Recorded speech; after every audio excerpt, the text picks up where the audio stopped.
It was January 24th, 2018, and the 77th United States Secretary of the Treasury, Steven Mnuchin, was in the bucolic resort town of Davos, Switzerland. Hundreds of the Alpine city's residents had fled to make room for an exclusive group of self-described thought leaders gathered for the World Economic Forum's annual conference.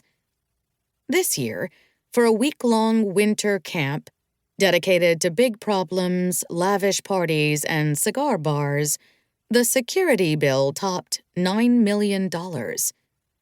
In attendance was an incongruous collection of people: 53 heads of state, 116 billionaires, and for some reason, Elton John. But before Steven Mnuchin could even begin to hobnob with the global elite gathered, the Treasury chief made a faux pas that put the dollar on an immediate weakening streak and momentarily brought the world to the precipice of a full-blown currency war for the first time in more than 3 decades. All because of just 7 words. A weaker dollar is good for us. While there was more to the statement that Mnuchin made to reporters shortly after breakfast, this was the only part that the world's economic policymakers, business leaders, and investors cared about. To the untrained ear, it was a dull phrase. But for Mnuchin's constituents in economics and finance, it was scary. Secretaries aren't supposed to yearn for a weak value for the dollar. To world leaders like Angela Merkel, the battle-tested German chancellor at the time, Mnuchin had just obliterated a rule that took decades to hone. World leaders do not talk about their currencies. Such chatter amounts to verbal intervention, or jawboning in policy parlance, which is intended to hint at a government plan that includes a preferred value for its currency. It suggests that the government is willing to use its own cash to jump into foreign exchange markets, to influence the forces of supply and demand on currency values by buying or selling dollars. As a mark of sophistication and commitment to fair economic integration, in recent decades, the world's most influential nations, the Group of 20, had refrained from such activities, a pledge enshrined in dozens of joint statements and agreements. Mnuchin now appeared willing to defy that.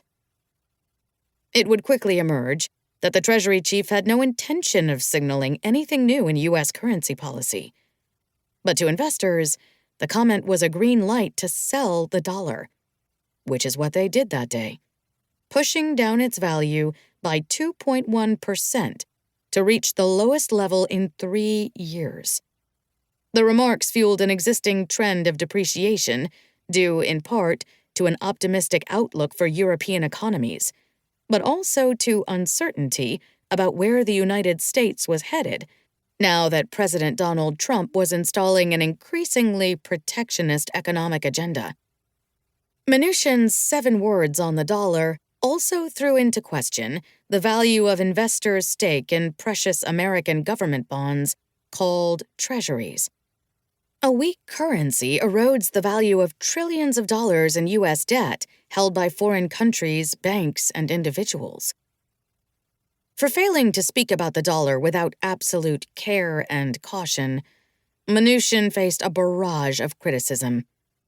Christine Lagarde, the head of the International Monetary Fund, said that his 7 words amounted to an opening salvo of a currency war. Merkel called the nationalistic policies that Mnuchin's words represented poison.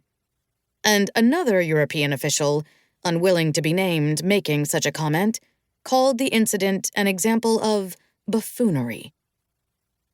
You could say that Mnuchin had succumbed to a common malady among Treasury secretaries. The dollar must be spoken about with the utmost care. But sometimes in the energetic rush of meetings on Capitol Hill, Wall Street, and around the world, there's the inevitable mishap.